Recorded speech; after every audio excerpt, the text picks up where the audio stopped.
is a firewall penetration kit that I've put together for retail sales. I'm going to show you how you can use it. I've used it on the last, all the airplanes I've ever built. Well, believe it or not, this is a place I've been looking at for a couple of years, and I have shot this approach quite a few times over the last couple of years. I don't get up here a whole bunch, but every time I come up, I do take a look at it, and it's just never right. So today, it happened to be right. Patience pays off. And I guess the question is why today? So I would have to say that everything was like perfect today. Normally when I drop down into this canyon, I'm getting pushed and I can't make that turn without basically being at about 55 miles an hour, which is just too fast to land that stretch, or I felt it was too fast to land that stretch and have enough room to get stopped. And not only that, I'd never been on it before, so it was a little bit intimidating knowing what to expect.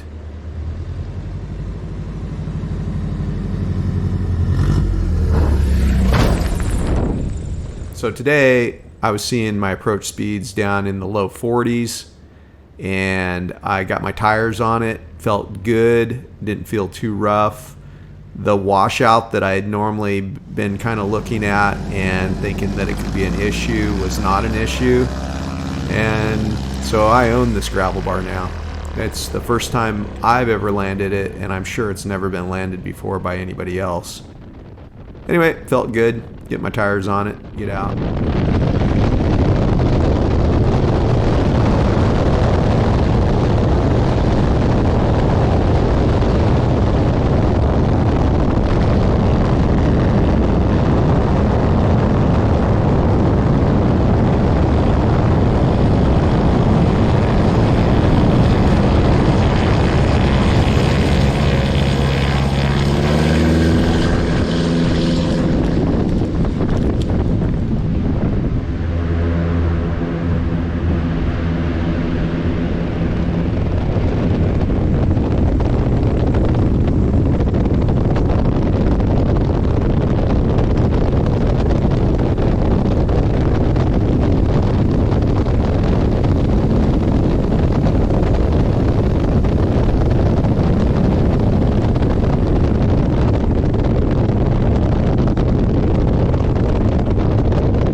You look at it from these angles, and it doesn't look intimidating at all.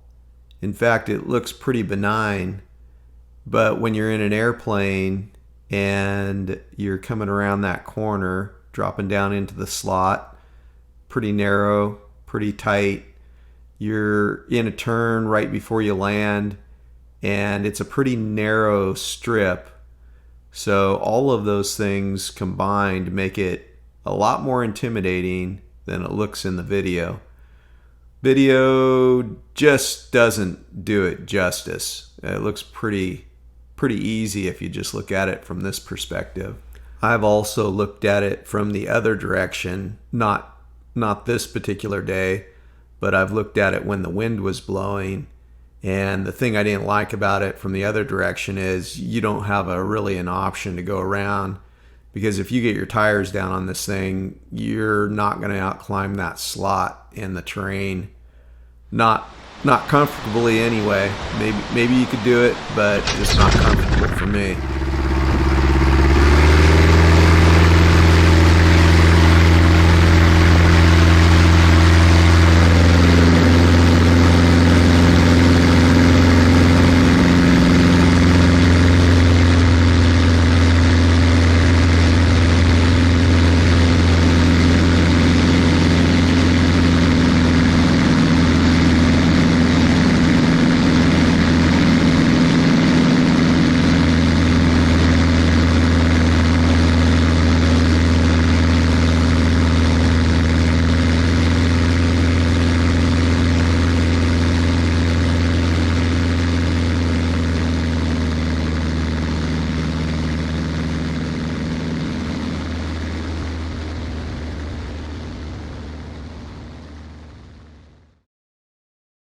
It's simple and it's effective and it's easy to use. And I like it a lot. So I thought I'd put it up for sale. This is a piece of aluminum, so it's not what your firewall would be made out of, but it was easy for me to demonstrate how you would use it. So this would be simulating the front of your firewall. This simulates the back of your firewall. There's two bezels, one for the front and one for the back, a plastic bushing, and some heat resistant material. This is just one of many ways to do it. You can pass through a multitude of wires through the hole. You can basically shove anything up to about 7/8 through the hole. Then on the back side, you basically have an area that won't chafe the wires. I suggest filling this up with a high heat silicone when you're all finished passing wires through. So, back of firewall, front of firewall. Let's say you have a hose that's larger than what's able to pass through the bushing. You can split the bushing on one side, basically saw it with a hacksaw or a bandsaw. Then you can slip it over the hose, like so. You can put your bezel through it. You don't have to use the bezel this way. You can use it this way, or you can pass it through the firewall. If you're going through a bunch of insulation on the backside of your firewall, I would suggest doing it this way. If you're not insulating your firewall, I would probably go through the firewall first with the bushing, like so, and then go through the bezel. But if you have a bunch of thickness that you need to basically have a guide, you're going to want to run that through the bezel first. Then on the front side, you're going to basically, you can either nibble out a hole, cut a hole, however you want to do it, put a line through it, and then slide this down over.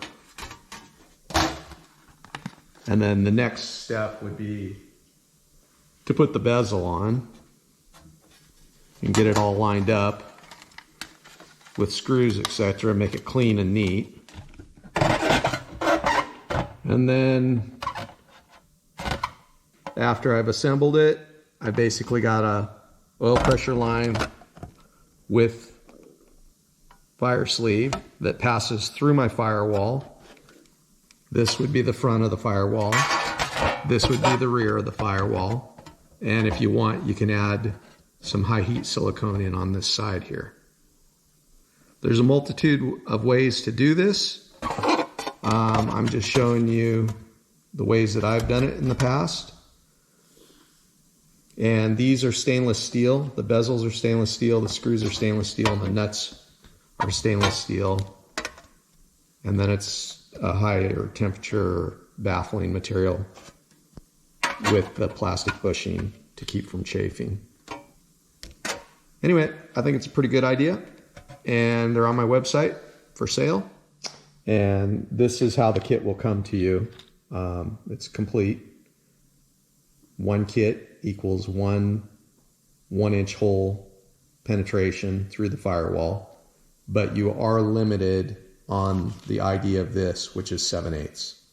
So you can pass up to 7/8 diameter through the firewall. You can cut a hole in the firewall. I recommend somewhere between 9/50 and 1 inch, and then drilling 2 .140 holes, 1 and 5/16 on center.